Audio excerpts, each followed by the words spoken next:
May gabi isa tanan. Welcome to my cooking session. Lutong bahay tayo guys kay medyo chill mo lang ako karon. Wala sa kaon-kaon sa gawas kay over na sa eating outside. So this is Ate Beth cooking from home. So lutong bahay ng pancit canton. Thank you guys for watching. Salamat po.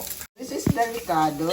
So, yung gagawin kong pancit ngayon is very simple kasi naubusan po ako ng cabbage, Chinese cabbage. So, wala pa akong mga stock kasi walang time bumili, lumabas. So, ito lang po ang gagamitin ko na Ricardo na ingredients for my simple pancit canton dito sa bahay.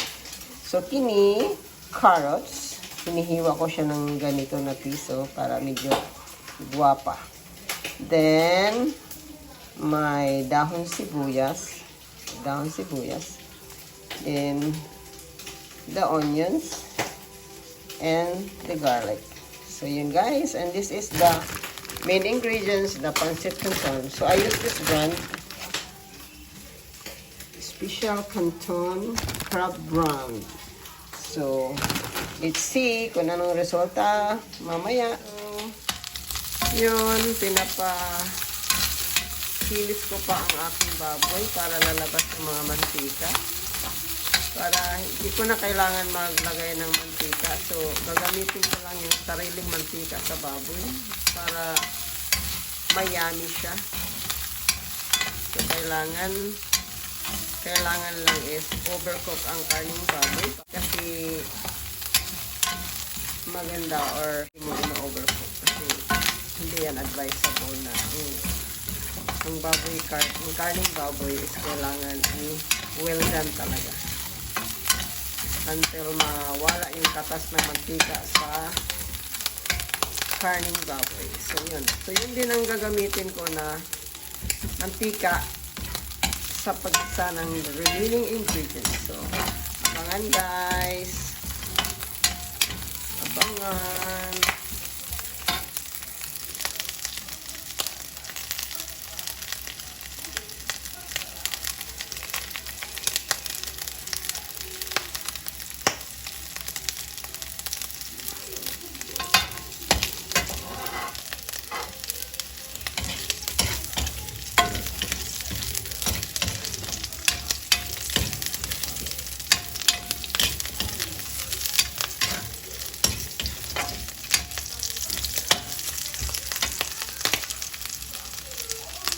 Additional ingredients, the Kikkoman soy sauce, it's a Japanese brand, liquid original seasoning, and of course, ang ating sariling brand ng Pinoy, oyster dato puti. So, yun yan guys. Kailangan to para masarap ang ating pancit canton. So, add na natin guys ang garlic. And sibuyas. So, nakita nyo guys, medyo nagka-brownie na yung baboy. So, ito, ready na po ito. Kasi pangat yung pag na-overcook na rin yung cabbage. Wala ng lasa. So, yun po guys, i-add ko na yung aking carrots.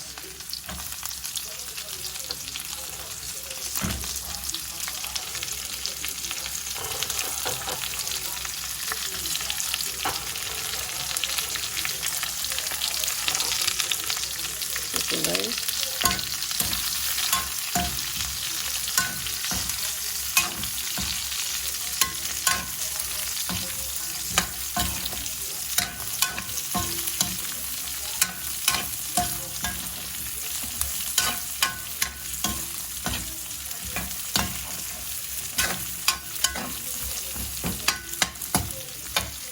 Okay. See, looking good. Add ko na yung oyster sauce. Okay. And the soy sauce.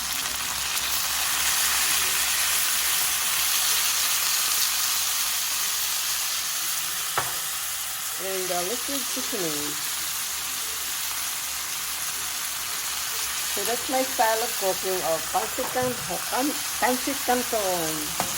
Lutong bahay ni Ate Beth. So yun guys.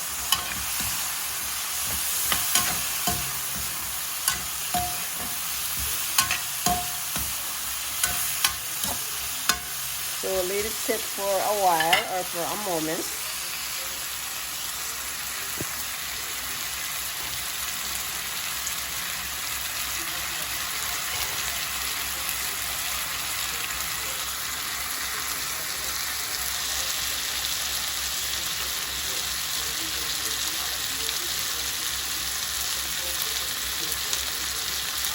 And I'm going to add water now. Ayan. Ayan. And hayaan ko lang muna kumulo until i-add ko na yung pancit canton. So yun guys.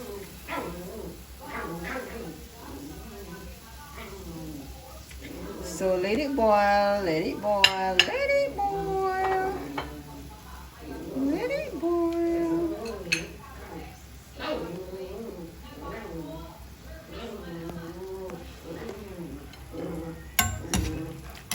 Masarap sana to kung may shrimp, kaso wala akong shrimp available sa bahay. So, very simple lang talaga na lang ito. Pancit canton. Very, kumbaga, it's very, very basic. Very basic. Walang so much drama. Walang ka-drama-drama tong pancit na to. Grabe ka basic. Ang importante guys, kompleto sa ricado, like the oyster, the soy sauce, and everything. So yun, masarap na kahit walang shrimp, walang ibang ricado. So yun na guys, ang importante. So, the moment is here, the final touch. Actually, not the final touch. So, okay. Ano po yan? So,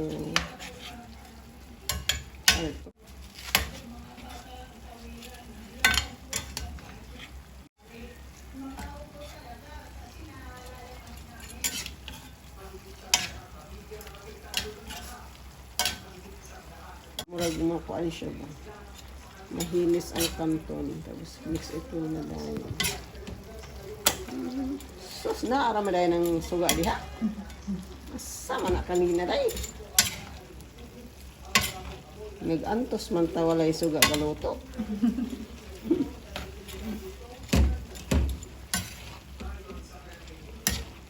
Wala lang tayo cabbage. Kaya nahudtan na cabbage siya. Pero kumira to. Masarap din yun ang resulta. Next time, I will cook another version of... Pabitang murag ko. Same of cabbage. Chinese cabbage? O kato, kinato. Hindi ka tong imang masarap. Masad to. O niya na lang. Ano muna to. Diba? So next time, I'm going to cook another version of pancit canton na kompleto sa ricado. So ito, very basic lang to. Lutong bahay, full of carrots. Less greens. Walang masyado green, only ano lang, yellow thing, orange thing, the carrots. So, diba? Kasi ito na yan. Okay guys, so naaday ko nahagilap na green sa ref. Actually pizza ito, hindi to cabbage. So, pwede na to. Basta lang may green ang hitsura ng ating pancit. Diba? Importante yan, malasa. O, diba? Diba tayo? Nagkaroon siya ng kulay. O, diba? Si Yummy ah. Grabe man to ka Yummy. O, diba? Akala ko simple lang ito na. Akala ko to very basic lang to. Eh, lumabas siya na parang pang restaurant na to. Charot. Ang restaurant na ito na ano ito. Another green. The sibuyas dahon sibuyas. Yan. Yum, yum. Sabi ko, marunong ako magluto eh. Diba? Alam mo, yung pagluluto, hindi mo na kailangan yan pupunta ka pa ng school para mag-aral. Dito ka lang manood sa aking YouTube channel. Matututo ka na. Oh, di ba?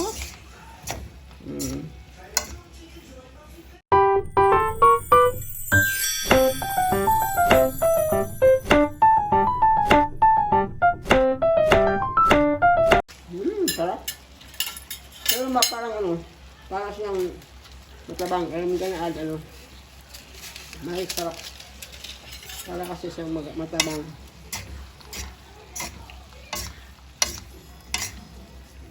Yummy.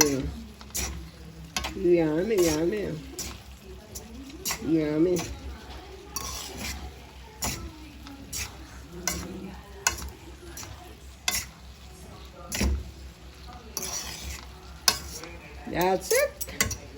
That's it, pancit. Yay, sarap. Medyo mainit, nahirapan ako mag-balance. Sa kawali ko. Ayan, dahil kayo. Ayan, di ba? Wait muna, wait. Diyan ka lang.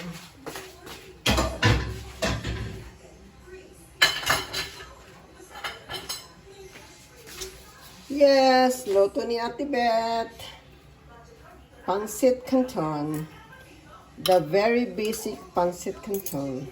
So wala may nakakita ano ato na kamuton, charot. Kamuton lang nato. Di man nahugaw. Okay, chumati kadasay. Wait.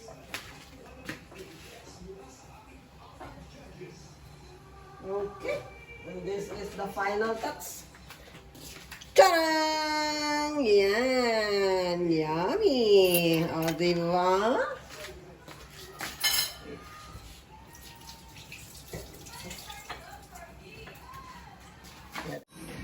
Oh, dinner time! Our simple and basic pancit canton is ready to eat. That's it, guys! Dinner while watching the TV Patrol. Yes. Mamaya ito, kinain na ito lahat mamaya. I will fix that later. Magkakanin ka? Hindi. Hindi pa.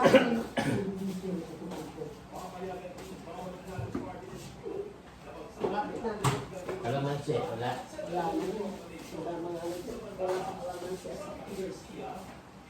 Buti may pizza eh. Ginamit mo yung pizza eh. Wala nang kalamansi. Lower. Labas! Oo. Malalaki niya sa basa.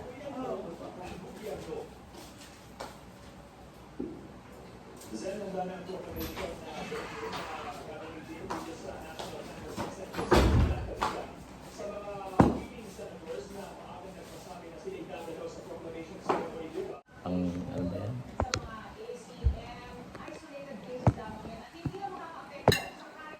Yan no. Ayoko kasi makita yung mukha. Ay.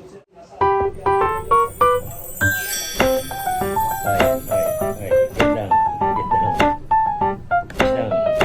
It's dinner time.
actually scan it more than one time. For example, if it's rejected, Hindi nilak ng PPCRB kung ilang presinto ang kitaan ng itong issue. Pero hindi na sila nakatanggap ng panibagong ulat. Ayon kay Simpson, tanggap nila ang paliwanag ng COMELEC sa issue. Okay lang lasa lang. it's clear to you. How's it? Okay? It's a Yummy ba yummy? logistic Yummy? issue more than anything. Yummy? So, we're considering this as case closed with this particular issue. Naitama naman ng COMELEC ang nasabing datos sa kanilang website. Sa muling ulat ng PPCRB as of May Kasi yun yun 16, siya. 2:53 p.m., lambas 21,000 printed election returns OER ang natanggap nito. Katumbas ng Calamansi. 28% ng kabuuang bilang. Mula ito sa National Capital Region, Southern and Northern Luzon at Cebu City. May natanggap na rin ang PPCRB mula Davao, pero Ano pa dito nilagay sa lahat? ito. Inaasahan Ano pa nilagay lahat? ang pagdating ng Hindi, para lagay mo na lang direct sa plato mo. Hindi, dyan na lahat. kaya muli kumakilang PPCRB sa mga nais mag-volunteer at tumulong sa Sel, you want calamansi, Sel? We hope to see here Oh, verifying the vote. Let's Sir. verify that vote together. tuloy-tuloy ang pag-audit ng poll watchdog sa mga physical ER sa hanggang Junyo. Ayon kay Simpson, wala pa silang nakikita So, sa official and clarity. dinner from home. Verify 3 times. Kasi kung isa lang ang tumingin, maaaring Lotong bahay from my simple basic canton. ang dalawa mas Pancit canton. na kung hindi nagtatalo O, diba? ang verification ng dalawang So, I enjoy cooking. goes to a third verification. As well, we enjoy cooking outside. Sa 99.12% So, hindi naman palagi sa labas. So, luto-luto din tayo paminsan-minsan sa bahay. at pinakamabilis ay wala Para tipid-tipid. ng PPCRB ang kahalagahan Wala lang, ano, masarap sana kung marami. Wala na pala tayong ano, mga gulay dyan. ABS-CBN News. Tumaas pa ang bilang ng validated election-related incidents na naitala ng Philippine National Police sa katatapos na halalan. Ayon kay PNP Public Information Officer Colonel Randall Juanyo, umakyat na sa 74 ang election-related incidents na kanilang naitala. 23 sa mga ito ay nangyari sa Bangsamoro Autonomous Region at 17 naman sa Cordillera Administrative Region. Karamihan sa mga insidente ay pamamarin, pagsabog, pagbubugbog, kidnapping with homicide, at iba pang uri ng harassment. Samantala, nakapagtala rin ng 43 kaso ng vote buying, 6 insidente ng paglabag sa legal ban, 2 insidente ng paglabag sa ban at may 3,000 pag-aresto sa usay naman sa ban. Ngayon pa man sinabi ni Juan na sa kabila nito, nananatiling matagumpay. Gusto mo kanin? I think okay na yung kanin. Handa si ML Party List nominee at dating Senador Harry Abilima na iapela hanggang Korte Suprema kung kinakailangan ang desisyon ng Court of Appeals na ibalik sa lower court ang kasong nagpawalang sala sa kanya. Biniyak ni Abilima na hindi ito makakakadlang sa kanyang pagpapalik sa serbisyo publiko. Napaka-roll, Vivian Julia. Pinagtataka ni NL Party-List nominee at dating Senador Laila de Lima ang desisyon ng Court of Appeals na ipawan ng bisa ang desisyon ng Muntinlupa Regional Trial Court na lahat ng sagot sa mga tanong ng CA ay makikita sa correction ng kaso na kanila umanong tutukunin sa kanilang motion for reconsideration. Gayunman handa si de Lima na iapela ang desisyon ng CA hanggang Korte Suprema kung kinakailangan.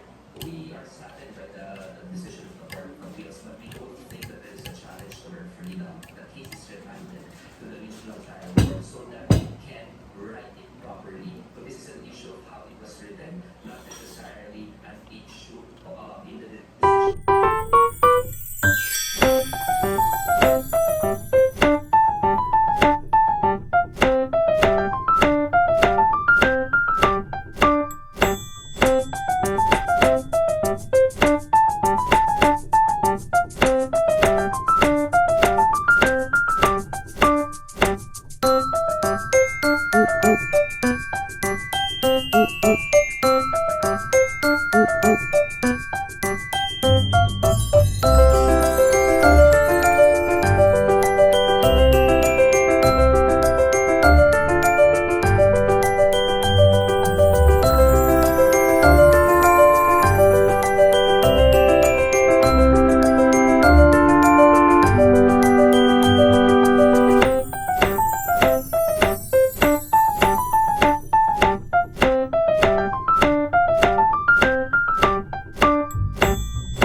Mm-mm.